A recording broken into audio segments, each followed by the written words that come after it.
This is Ayo Akinwolere from the Athletic FC podcast. Buying a car should be exciting, not exhausting. And if you're looking for a gleaming SUV to replace your old banger, or you're taking the plunge and going electric, the good news is you can buy your car completely online on AutoTrader. Really. Just go to autotrader.com and get picky. Search through dealer listings for the make, model, colour and the features that matter to you.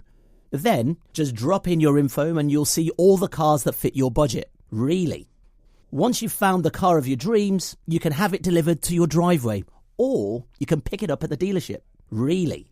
So buy your next car entirely online on AutoTrader. Head to autotrader.com or search the AutoTrader app. Oh, no.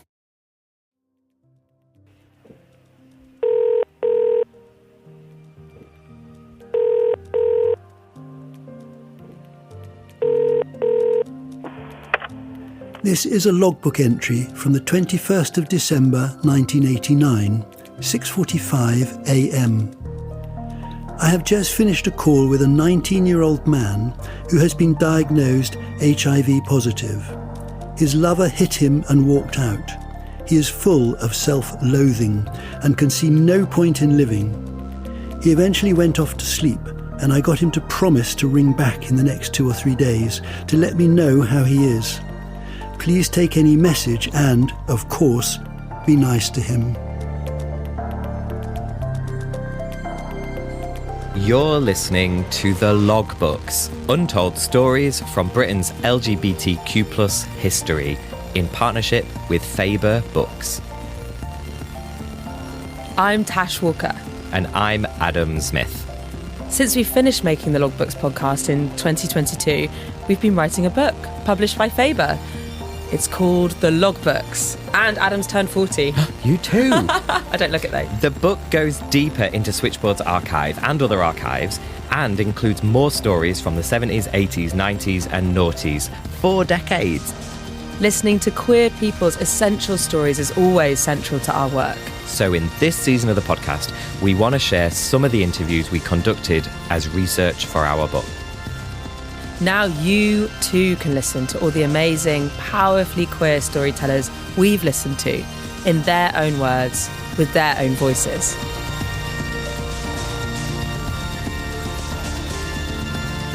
Tash, who have you got for me this episode? Oh, I'm really excited for this one. I've got the one, the only Richard Desmond. The icon. The icon. In leather. Yes, yes. Richard was a volunteer at Switchboard for decades and decades and decades, and was once known as Switchboard's resident leather queen. Yes. Which I enjoyed asking him about. When I finally got to sit down with him, after knowing him for years, in his living room, on the leather sofa, with a cup of tea. And actually, this is a really important point that happened for many of the interviews that we've done over the years, is that it's not until you're sat down with someone and you're asking them the questions that you start to hear all of these stories, kind of like what you said on the last episode about Graham. And one of the stories that came out for me, which I had no idea about, and I don't think Richard had ever really spoken about, was the Anonymous versus case. Yeah, he was anonymous in Anonymous versus the UK government, because he sued the UK government because he was having sex as a teenager, consensual sex, but he was under the age of consent when it was 21 for gay men to be having sex with each other. And so it was unequal from other types of sex.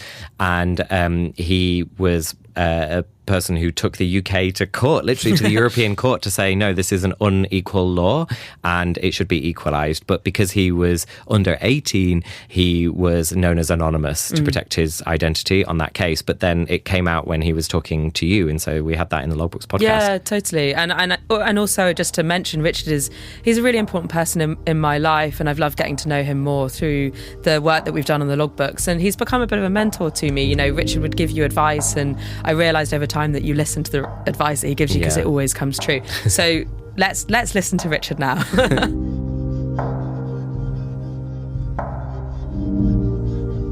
Obviously, I spoke to you for the Logbooks podcast across the seasons, which was just a total pleasure for me, and I learnt so much from you about your time at Switchboard, but also yourself and your experiences.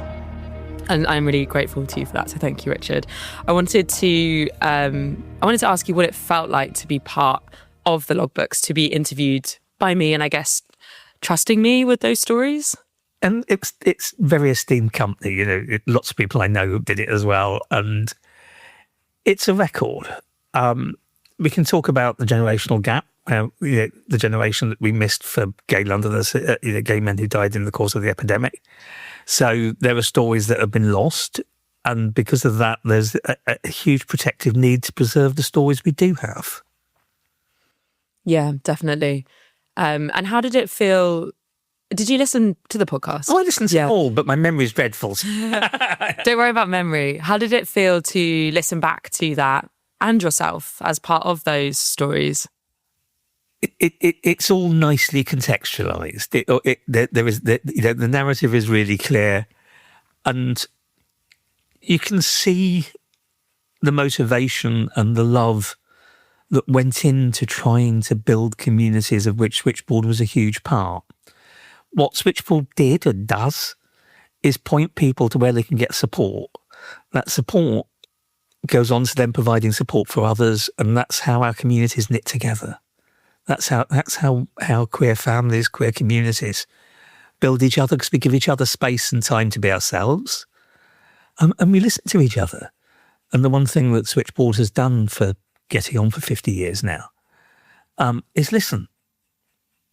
Yeah, definitely. How did it feel? Because I know that some of the things that I talked to you about were you being anonymous versus, and this was, a chance where we captured your story and your experience of being underage and battling the age of consent. How did it feel to have that story put down on record? Well, the odd thing with the Strasbourg case, with the ECHR case, was that I never really felt ownership of it. Peter Ashman was both brilliant and kind. I got an amazing handwritten letter off him with this raised ink heading, thermographic ink heading, but handwritten in the fountain pen, that was so kind and compassionate. And my Strasbourg case had been over 6 or 7 years previously. But I saw it as being Peter and Nigel Warner, but predominantly Peter Ashman, because he was the barrister doing it. Yes, it was in my name. My mum signed the papers and all that. Strange, she doesn't remember it, but that's fine. It was important. Somebody had to do it. The fact that it turned out to be, a working class kid from Stepney, was perhaps not expected. But because I could get my mum to sign the papers, I could. And it happened. I'm proud of it now. There have been a couple of books about it. And it is nice to be part of the story that did lead to change eventually. Yeah, definitely. You're talking about just then, I guess, how we are remembering things, right? And how you didn't feel ownership over it, or didn't feel quite like you. How does it feel now with it starting to be recorded? Now it's quite hysterical it's quite funny that my 16-year-old accounts of my sex life admitting to breaking the law so we could go to court. Because you have to admit the offence to go to court. I had to say that I would be prosecuted, so I had to say I was 16 and I had sex, nick me, please. Because of going to the court, I was protected from arrest, so it didn't happen. But that's the only reason it didn't happen, because the application was made. And so there were documents lodged with the Home Office and whoever else saying, there is this criminal who's having sex, they prosecute him.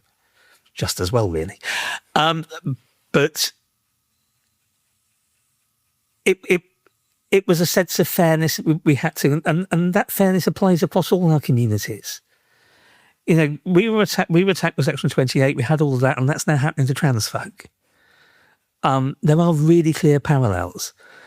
Except they're trying to stop us going to Europe now, so trans folk can't take the government to Europe, and I'm not sure what right they would use. I'm not a lawyer, but one would hope.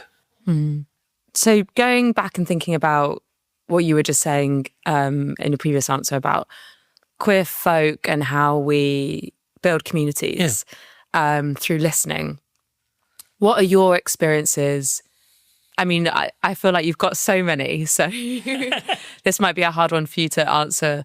But I'm interested in the idea of conversations and community building across generations. I know that you were part of and out, very, very young in comparison to other people, and have lived a life of building those communities. But yeah, what have been your experiences of being a younger person and connecting with older people to now on the other end? Once upon a time in Manor Gardens in Holloway, a couple of doors down from the Women's Therapy Centre, was a shed in the garden where on Wednesday evenings and Saturday and Sunday afternoons there was the London Gay Teenage Group. And on Tuesdays it was the Young Lesbian Group. And never the two should meet, except they did. And some of my dearest friends are still from the Young Lesbian Group. It provided what was then a unique opportunity. It was the only group for young queer people in London. And that changed my life. That is where everything happened. And, whatever it is, I was 15, I'm now nearly 60. All these years on, there are still people who are friends from that time. And it's women and men. There weren't as many trans folk in the group at that time. People didn't identify as trans at the group at that time. So there aren't people who are trans I know from that time. But from my other groups, other people I know, I'm glad they're still around and still in contact. Yeah, those are amazing organisations. Did you say it was in 1980? I went to the teenage group in 1979. I was 15. And the question that was asked was, you are 16, aren't you? Yeah, okay. Yeah. Because the straight age of consent was 16. And so they weren't allowed to have anyone under 16. And you got asked, you are 16, aren't you? I walked up and down outside for ages. And this is 1979. There was a very gothic bloke called Andy Martin who spotted me walking up and down outside and started a conversation. And I'm sure that the young people that go to the LGBT youth groups, they exist in almost every local authority area now. How the world has changed. There are queer youth groups in just about every local authority. There have been various problems with them over the years. Yeah. But they are an amazing achievement that we have built. It is something that queer people got into and made happen. What an amazing service to be able to access in 79 as well, right? Like, I, as you know, was a child of Section 28, completely under my education, so there weren't any of those services, and it's like... But I only got to go to the teenage group because I phoned Switchboard. Yeah.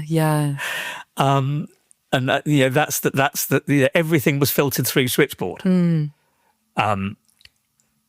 a way that's a bit different now. Yeah, but that group that you went to would have closed down, wouldn't it, in the late 80s to 90s? Yeah. It continued. No, it completely continued. Did it?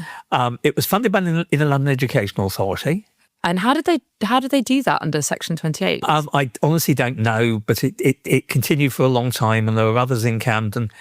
Section 28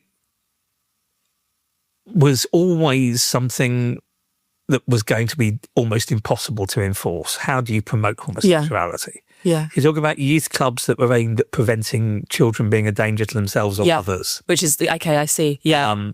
Then there are, nowadays would say good safeguarding reasons. Yeah. But there were good reasons for the teenage group. And it was the first one. Okay. But then lots of others opened, even here in Tower Hamlets. We have an LGBT youth group that meets on Bethnal Green Road, Stepping Out. They are all over the place now, and that's a wonderful achievement. Yeah. And also because how they've changed. They're not lesbian and gay now. They are broadly spectrum queer. They have lots of trans folk. The way they've evolved has been a huge and wonderful thing. Yeah, definitely. Okay, so you got those early years experience of people who are similar age to you, but also people running the group. If I want to go back even before that, let's go. When I was a kid in Stepney, my family were very involved in the Catholic Church. I still wear a priest's watch, and there was organising a youth committee in the church and going on a day trip to Greenwich, because Greenwich from Mile End seemed like an ever such a long way, and you had to go through the foot tunnel. And so I was involved in organising things as a kid. My friend Lisa Power has this phrase that activists are rarely about one thing. If you're an activist doing one thing, the chances are you're doing others.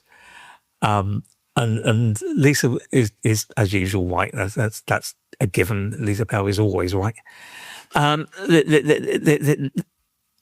done lots of things, and a lot of it's been queer stuff, but not all of it. As well as once upon a time having a job. Adam and Tash here. We wanted to tell you about our book. It's called The Logbooks, Voices of Queer Britain and the Helpline That Listened. And it's filled with more stories from Switchboard, our podcast contributors, other archives, and even the pair of us.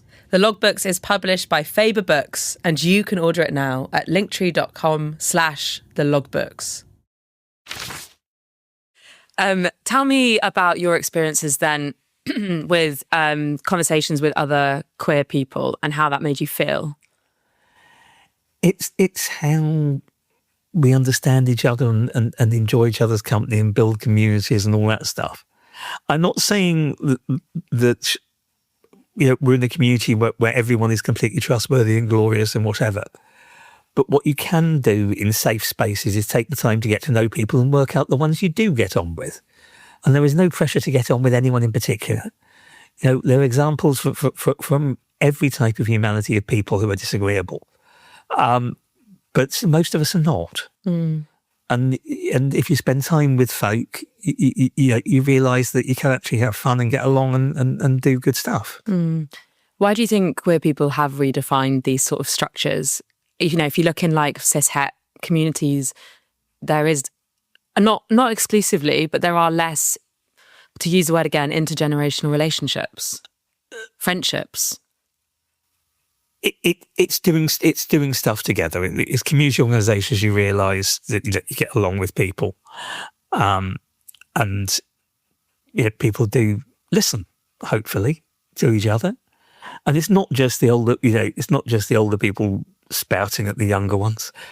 It does sometimes feel bizarre that, it is. I'm 59, very nearly 16 in a few months. You don't suddenly become old. It doesn't feel like a huge amount of time ago. My friend Martin Butler was asking me about stuff when we worked at Heaven in the 80s. And which co-check did this, and he was doing that. Because someone's asked doing some research about Heaven, and it doesn't feel like long ago. Yeah. But I was 19 when I was working. Well, I was 18 when I started. 17 when I first started working cash in hand. The 3 years I left in 84. I started in 81. I think I was just before I was 18. But I lied about my age.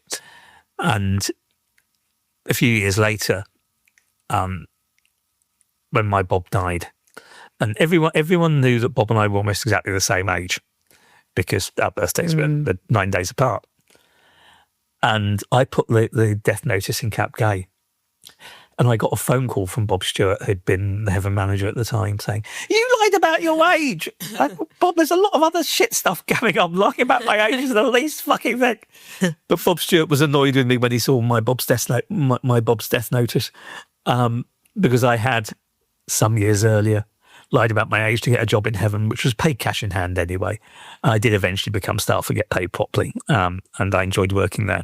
And that's a sort of irrelevant sidetrack, but what else? So just talking about, continue on a little bit around your experiences of conversations with younger and older people. I don't have much contact with younger people these days because I'm no longer with Switchboard. But the older people is interesting. My main contact is actually the scheme I do at the YMCA. I do Positive Health, which is a scheme for people living with HIV.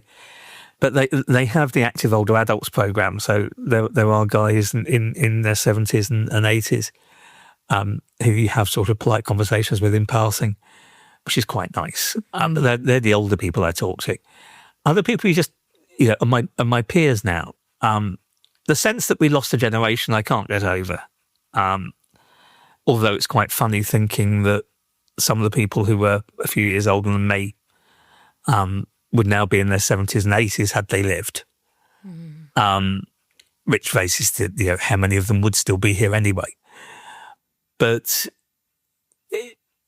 it's generational conversations I have had have been organised and part of events. I don't have that many younger friends, largely because the experience I have is with people sort of around my own age and older. And that draws you to them, I suppose, that shared lived experience. It's just people who've been around. You can make new friends, and I do. But there is something when you have known people for a length of time, even if they've gone away. I've known Di James forever, but she went away for a long time. She moved to Cornwall. Yeah. She came back, and it was nice catching up again. And so on. Yeah. What's your definition of family? My real family is a collection of queer people I have dragged along over the years.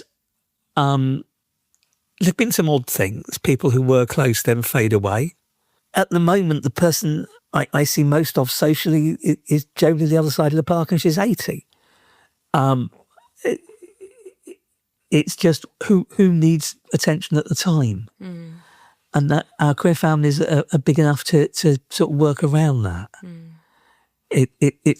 When there are crises, when things are needed, what we learn with all the bereavement that is coming, ALVs came along in 1996.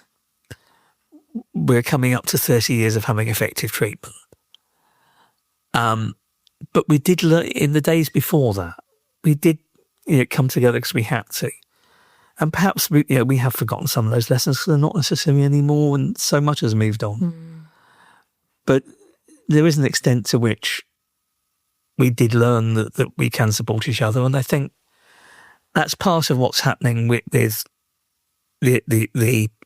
rallying around our trans family. We have to. Because if we don't, who else is going to? Quite right, yeah. If I were to ask you who were or who are your queer elders, looking back on you as a child, role models maybe is another way of asking that question. There was a man called Stephen Garrity. The East London Gay Liberation Front, which was John Meredith, Keith, Elsa and Kath from what else? And Gemma, the disabled lesbian group. Kath Gillespie Sells? No. Kath Gillespie Sells died this year. Yeah, I heard that. No, but she was my trainee at Switchboard, which was ludicrous. Kath was completely lovely and stayed. She made the point of staying in touch. No, but it's Kath and Gemma, Kath and Elsa from Gemma, John Morden and Keith. But the point was, they met in the children's library opposite my house. So I knew East London Gay Liberation Front existed from when I was about 14, because they met in the children's library of an evening after it closed. Okay. And one of the places they went, and this was me, again, probably just about 15, nearly 16, but bear in mind my dad was a drunk and I spent a lot of my time in East End pubs. Going in pubs when you're young, I did it a lot. So I went into this pub called the Princess of Prussia, and it turns out it was the Spread Eagle Leather Club night. And I didn't know any of this. Okay. Obviously, I was young. Wow. And it was raining. And a man came into the bar in a dark blue leather one-piece with big boots, having got off a 750 Kawasaki he parked outside. And he had a big blonde moustache and a smile that could melt ice. And I fell hopelessly in love with him.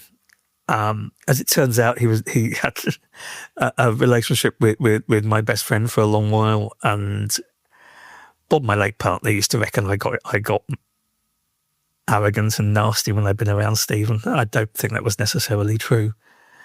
But Stephen was who I wanted to grow up to be. I suppose now, had he been alive, he would probably be pushing 80. Is not alive. He died in 89 or something like that, a long time ago. But I wanted to be Stephen Garrity. Personality-wise, I would love to be Julian Howes.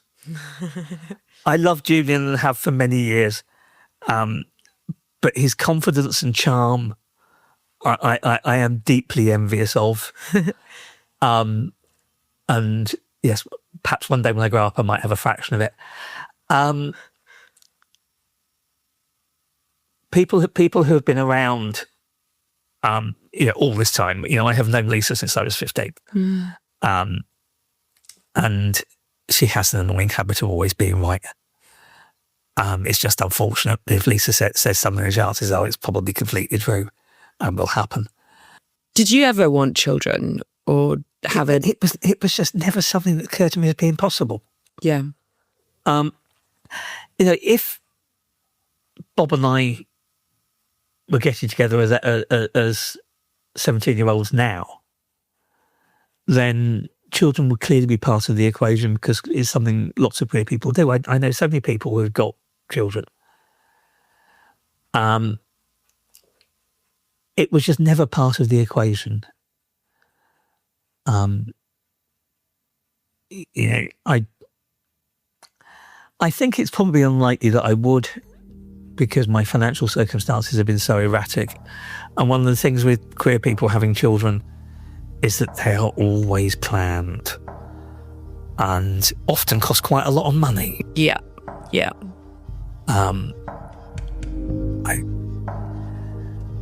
I've had dogs.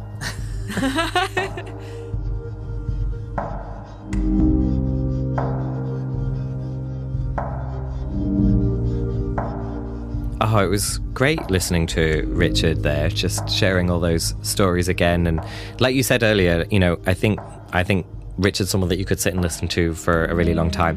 And I think it was interesting at the end there, just hearing him talk about family and about children and how for queer people, having a family is often really expensive. And it's, because you need, might need IVF or that kind of thing. So that was just an interesting point that also I see him as very much like a person having had quite an amazing life. And like, I can't see where children would have necessarily fit into that for him. Like he says his life was a bit erratic, which is one way of putting it. And I guess it makes me think about the idea and notion of family and these intergenerational relationships, right? You might not have biological children or anyone who's stamped as being your child in the law, but in a way we are all interacting with each other. We pass on our wisdom and our stories like Richard has done to us. Yeah, exactly. I mean, he's been a bit of a mentor for you. I don't want to say father figure, but like a mentor in a sort of familial sense, and probably other younger Switchboard volunteers and other younger people that he's met as well. So I think that it's just something that queer people bring, those of us who are child free, as I like to say, that it doesn't mean to say that we're not a part of a family, And family is something we delve a lot more into with the book. So keep your eyes open for all the events that we're going to be doing on our tour. Let us know what you think as well. We're really interested to hear people's thoughts on the book. And this podcast is made in partnership with Faber Books. Check out Faber members. Faber Books is free to join programme of events and online content.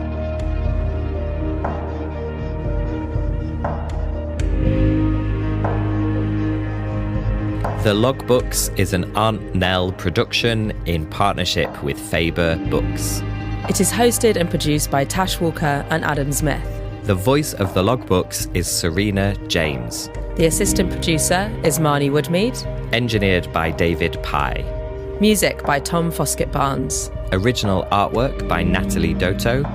Thanks to Steph Dickers and team at the Bishopsgate Institute. Our publisher, Faber Books. The Dreamboats at Acast. The staff and volunteers at Switchboard, and all the contributors who shared their stories. Switchboard continues to take phone calls from 10 a.m. to 10 p.m. every day. If you're affected by any of the issues in this podcast or need to discuss anything to do with your gender identity or sexuality, you can call Switchboard on 0800 0119 100. Email hello@switchboard.lgbt or instant message via switchboard.lgbt, where you can also donate money or time to help.